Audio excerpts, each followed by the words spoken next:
Sabemos que os espíritos nos influenciam, mas em alguns casos essa influência é tão intensa que a pessoa pode ser afetada ou até mesmo conduzida. O espírito passa a acompanhar essa pessoa e a agir sobre ela de forma constante, obsessiva, na maioria das vezes negativa. Mas o que é de fato a obsessão? Nós atraímos os espíritos obsessores ou são eles que nos perseguem? E como são capazes de nos conduzir?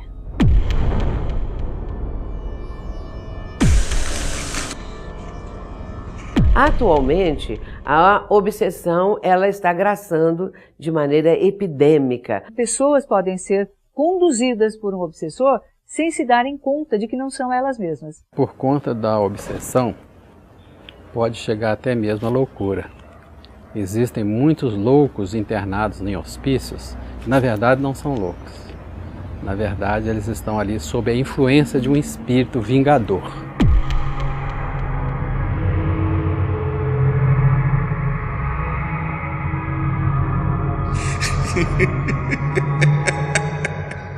Obsessão é a ação perniciosa de pelo menos um espírito sobre outro, que pode estar encarnado ou não. A doutrina espírita nos explica que é a presença de um espírito malfazejo, um espírito perseguidor, que vem atuar sobre alguns encarnados ou atua especificamente numa só pessoa, buscando se vingar de alguma coisa que aconteceu no passado. Objetivando afetar a pessoa por algum motivo que o vincula a esta pessoa obsediada, até que ele consiga esta realização. Allan Kardec vai falar sobre este assunto no capítulo 23 de O Livro dos Médiuns, e diz ele que a obsessão é sempre realizada por um espírito inferior. O mais conhecido é a obsessão do desencarnado para o encarnado, mas tem também a do encarnado para o desencarnado, que é quando este encarnado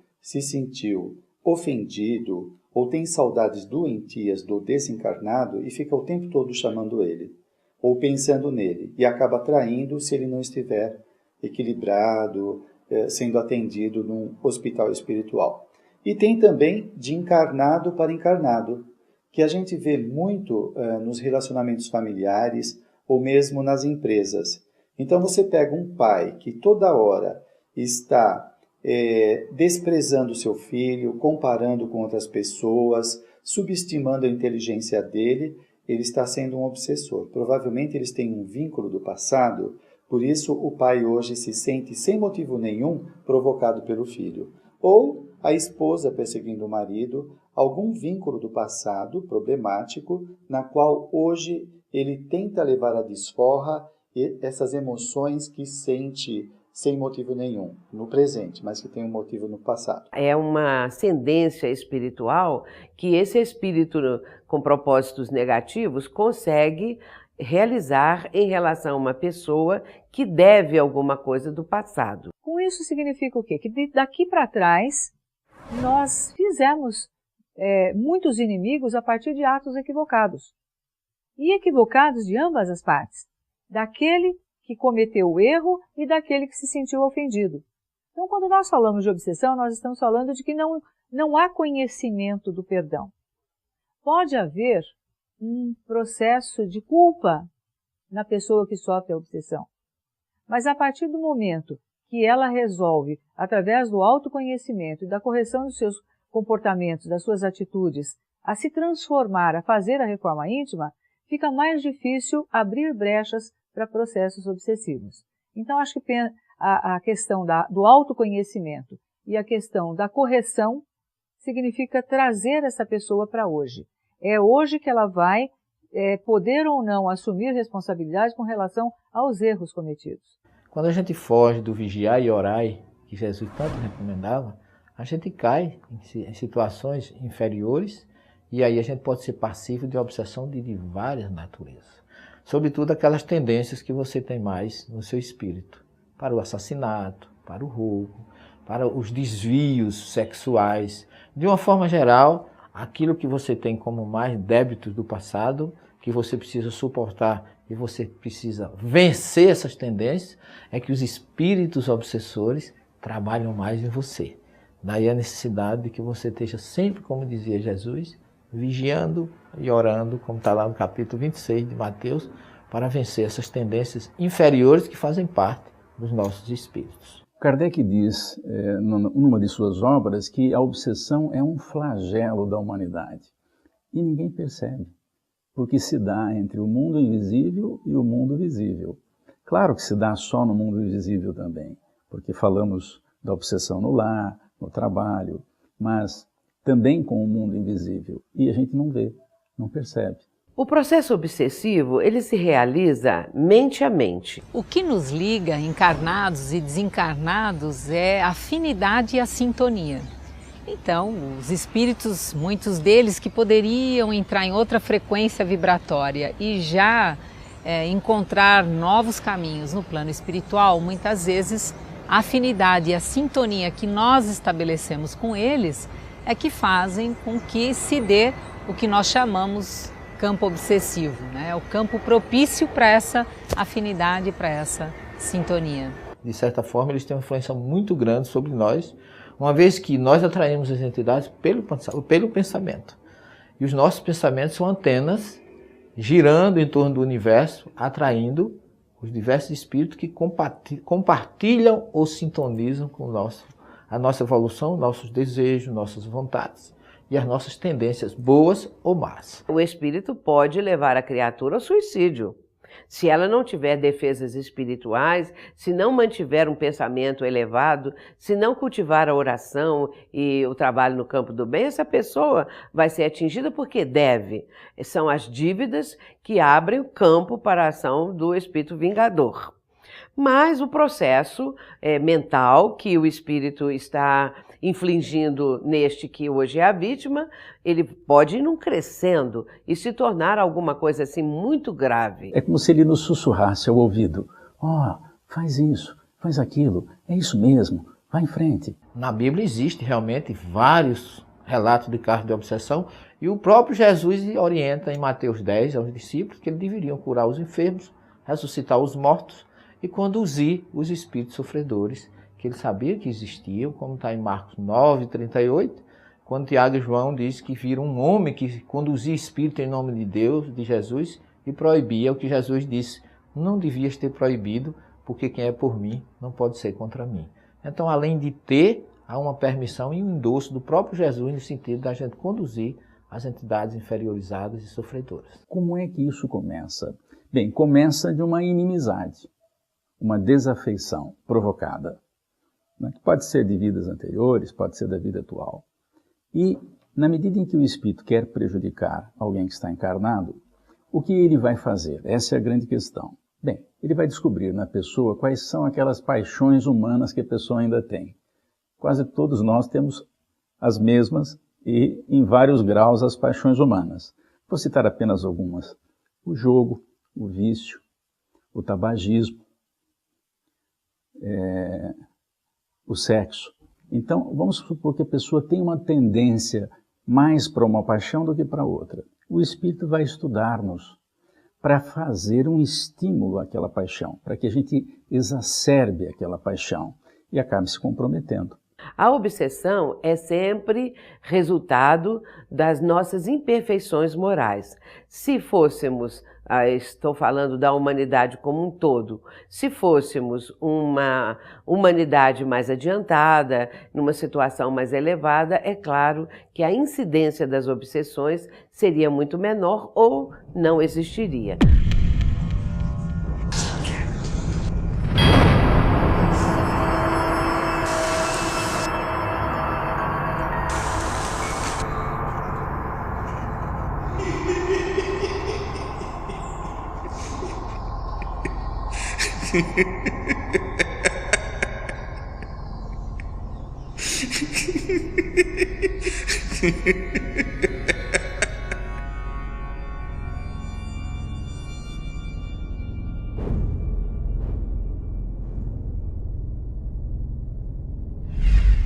que faz com que um espírito que poderia seguir para o plano espiritual continue ligado ao mundo dos encarnados?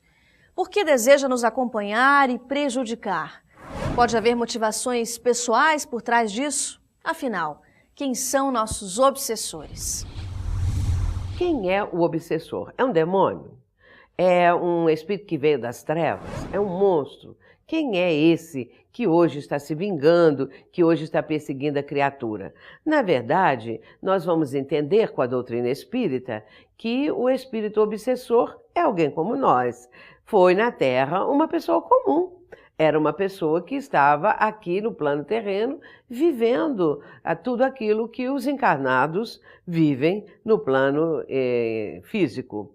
Mas foi, de alguma maneira, prejudicado por alguém. Às vezes, essa maldade, esse crime que foi cometido e que ele sofreu tudo isso, cometido por uma outra pessoa, leva-o, ao passar para o plano espiritual, desejar se vingar. Às vezes, o crime fica impune perante as leis da terra, mas aquele que foi a vítima leva isso para o mundo espiritual e pode estar voltado para um processo de vingança. Se ele não vingou aqui na terra, vai vingar lá no plano espiritual, atuando sobre o que está na terra, no plano terreno, e assim se iniciam os processos obsessivos. Todo obsessor, quando começa a obsedar, ele tem uma intenção, que é ferir porque foi ferido. Então, quase sempre, uma advertência de Jesus, nós temos aquilo que nós plantamos, não é isso? A cada um segundo as suas obras. Se a gente planta inimigo, vai colher o quê? Inimizade. Então, o obsessor tem sempre o propósito de se vingar. Os tipos de obsessão, Allan Kardec vai evidenciar isto, registrar isso em O Livro dos Médiuns, são 3 fundamentais: a obsessão simples, a fascinação e a subjugação. Cada uma dessas apresenta uma gradação de intensidade da atuação do espírito obsessor e com características próprias. A obsessão simples e a subjugação seria a obsessão simples um processo mais, vamos dizer, superficial, e aquela menos grave, e aquela denominada de subjugação já é um assédio muito maior, um domínio, melhor dizendo, muito maior do espírito que é perseguidor para a sua vítima. E a fascinação, ela tem outras características, porque o espírito que está atuando sobre um médium, ele vai convencer esse médium que ele é um espírito superior, que não erra nunca, e ele, médium, também tem uma missão, e os dois juntos devem realizar essa missão. Só que o espírito fascinador vai transmitir ao médium ideias absolutamente esdrúxulas, esquisitas, e o médium vai tomar como se fossem coisas maravilhosas, porque ele não tem, assim, a condição, o bom senso de avaliar aquilo que está produzindo, que está escrevendo, que está transmitindo por intermédio desse espírito fascinador. Muitas obsessões nascem em vidas passadas, inimizades do passado, entre duas pessoas, por exemplo. Uma encarna, a outra não encarnou, e os dois não se querem bem. Como aquele que está invisível tem maior acesso e trabalha escondido, sem que ninguém perceba, ele tem a chance de nos prejudicar. Alguma coisa houve entre eles, na qual o obsessor hoje ele se sentiu injustiçado no passado e ele está tentando hoje se desforrar daquilo que aconteceu no passado. Um outro motivo que nós podemos citar é o motivo casual. Uma pessoa hoje, por causa do seu comportamento social, digamos que a pessoa seja agressiva, ela resolva os seus problemas afetivos através da bebida, as suas angústias também são resolvidas através da droga. Então, é uma pessoa que tem comportamentos desequilibradores, que acaba atraindo espíritos que estão na mesma faixa que ele, que têm os mesmos interesses e os mesmos vícios, e que vão, então, se afinizar ao comportamento dele. Uma obsessão, ela pode produzir intercorrências físicas, mexer com um organismo. Por exemplo, um espírito pode insuflar naquele que já tem o hábito de comer, a comer mais. E provocar desarranjos, não é? Orgânicos. Não é? E assim como faz isso com a comida, pode fazer com outras coisas, de tal sorte que eu posso lesar o meu corpo sob ação obsessiva. Antes do físico, começa a ter algumas sintomatologias que ficam parecendo imaginárias, que a psicossomática já contempla isso em termos de saber que tem a ver com o estado emocional da pessoa. Depois de um tempo, começa a alterar não só a função, mas também a estrutura. Então é a doença psicossomática, até que pode causar doenças degenerativas, ou seja, com uma certa irreversibilidade, entre elas o câncer, uma série de outras doenças. Então é possível sim que no processo obsessivo você tenha doenças só a nível de sintoma, depois a nível de disfunção do órgão e depois a nível de desestruturação do órgão. Isso é possível.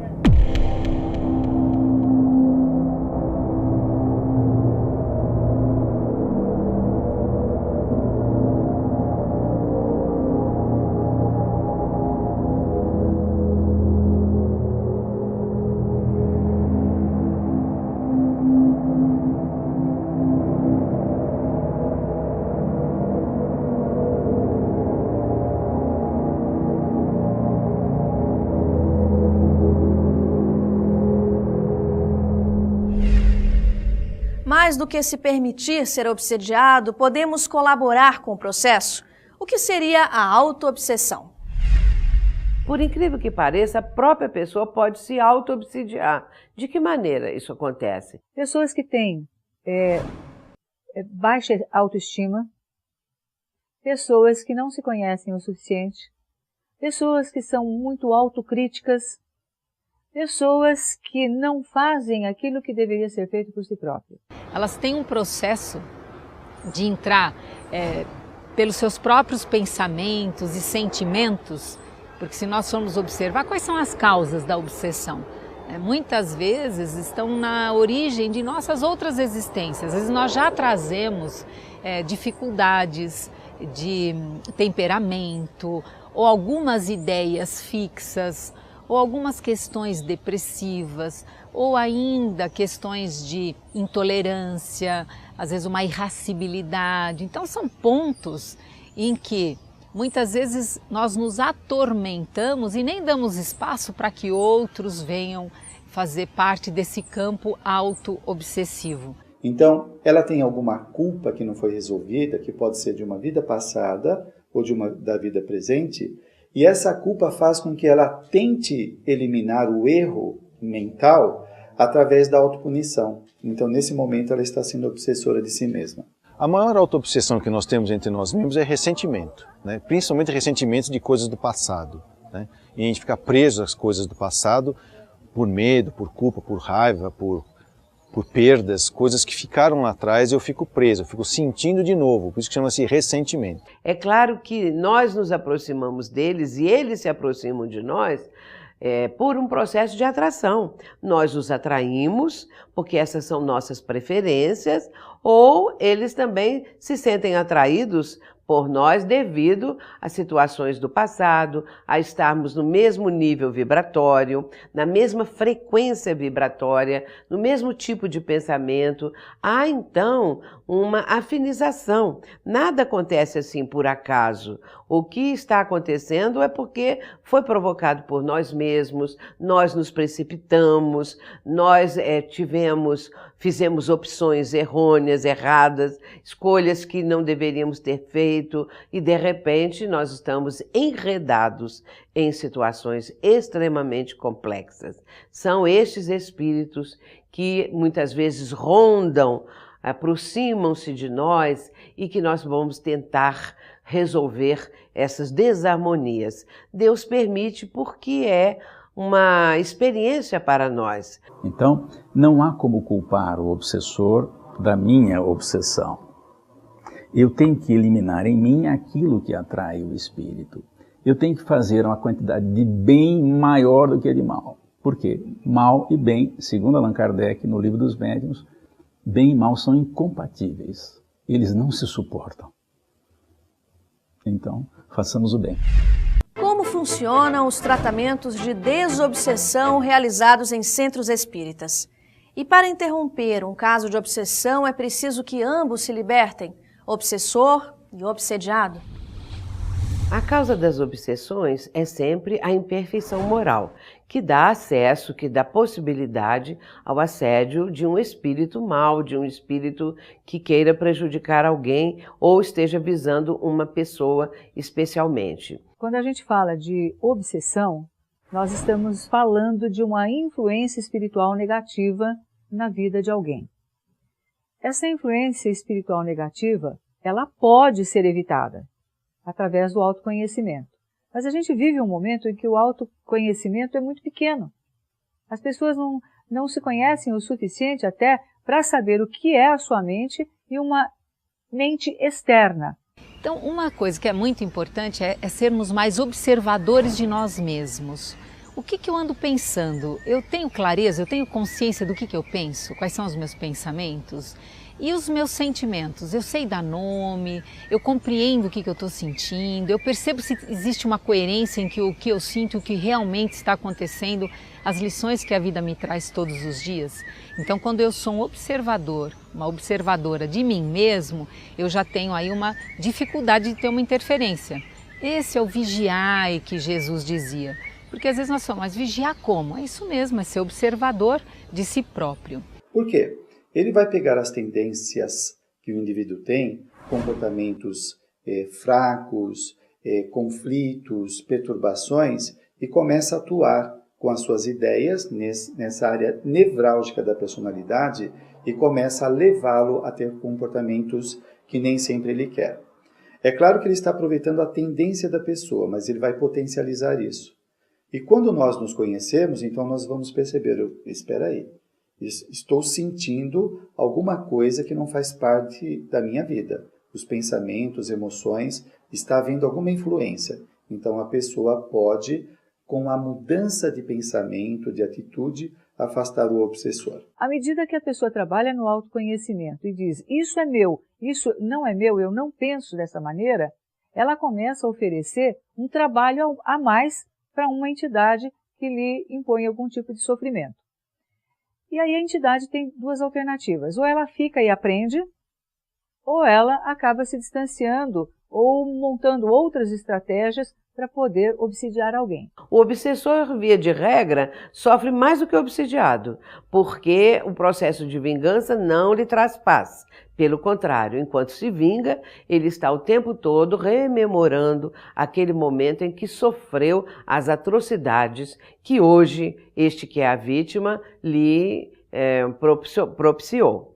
Portanto, o obsessor necessita também ser libertado dessas ideias fixas, desse propósito de vingança, para seguir um rumo novo, enquanto que o obsidiado, por sua vez, vai também retomar a sua jornada evolutiva com melhores condições. As nossas possibilidades de correção e de evolução, elas estão no presente, no hoje. Então, todo o processo, inclusive terapêutico, uma psicoterapia visa trazer o quê? O paciente para o momento atual, para hoje. Porque hoje, através de uma nova reflexão, é que ele vai entender, vai eliminar a culpa e auxiliar até no processo de crescimento da entidade que também ficou para trás, que vai ser obrigada, de alguma maneira, a entrar em contato com essa nova visão dos fatos, vai começar a trabalhar o perdão, o outro vai começar a trabalhar a culpa e é possível que esse processo, então, seja transformado. E se você sentir necessidade também, buscar o tratamento espiritual. Então, buscar na casa espírita ou buscar na sua religião essa conexão. Inclusive, quando a pessoa recorre ao centro espírita, imediatamente, se a casa espírita é uma casa espírita séria e tem ali um trabalho mediúnico sério, esse espírito obsessor será acolhido nesse grupo mediúnico, será esclarecido, será mostrado para ele que ele não deve continuar operando essa obsessão, e ele vai verificar que numa existência passada foi ele que acionou o gatilho daquele entreveiro, de forma que a casa espírita ela pode auxiliar e muito, oferecendo à pessoa conhecimentos, ações que possam ajudá-la a se defender dessas obsessões. Não precisa ser tradicionalmente naquela forma que se entende a obsessão, já que o obsediado está realmente com desvios sérios. Aí precisa de uma reunião específica, conhecida como reunião de desobsessão, que tem até uma obra de André Luiz que orienta muito isso, psicografada por Chico Xavier.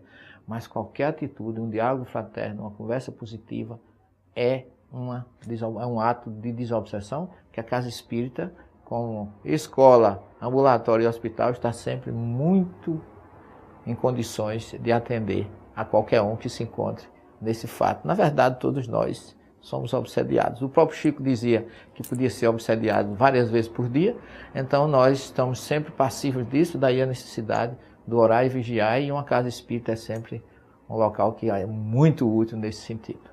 Para quê? Já que os canais estão aí, os canais de intercâmbio com a espiritualidade, que você possa eleger, que você possa conscientemente escolher o campo de influência na sua vida. Então, através do seu anjo da guarda, se você acredita, do seu protetor, ou dos protetores, ou dos santos de devoção, enfim, através dessas conexões, aí sim, um campo protetor para você levar a bom termo a sua jornada evolutiva. Considerando-se ser a obsessão o resultado de débitos que contraímos em existência anterior, ou mesmo na atualidade, a libertação do fenômeno obsessivo dá-se através da psicoterapia da doutrina espírita, os recursos notáveis da fluidoterapia, e entre esses recursos extraordinários, a mudança moral do paciente. Quando o paciente transforma-se para melhor, eis que aquele que era sua vítima e agora se apresenta na condição de algoz, também muda de comportamento, porquanto dá-se conta que aquele erro foi o resultado de um momento infeliz. As obsessões têm por finalidade chamar-nos ao reto caminho do dever, a convidar-nos à reflexão profunda em torno dos nossos atos, tudo aquilo que infringe as leis, que entra em choque contra os códigos soberanos da vida, constituem delitos, e nem sempre as suas vítimas estão dispostas a perdoar-nos, o que no futuro dá lugar aos transtornos de natureza obsessiva. Mas também temos o direito de reabilitarmos-nos. Se nós ofendemos, pedimos desculpa, mas se o outro não está disposto a desculpar-nos, nós trabalhamos pela renovação moral e nos dedicamos à prática do bem. A suave e doce misericórdia do Senhor vem até nós, abrindo-nos as portas à saúde. Toda obsessão tem cura, seja ela obsessão simples, seja ela no segundo grau, a fascinação, ou esteja em cursa naquela condição terrível da possessão, que Allan Kardec chama subjugação. O paciente tem lucidez e pode recuperar-se pela sua transformação moral para melhor, conforme Exarado e o Livro dos Médiuns, no capítulo 23 das obsessões. Ficou com vontade de saber mais ou tem dúvidas sobre outros temas? Acesse o site e aproveite nosso arquivo de programas. Eu te espero no próximo Transição.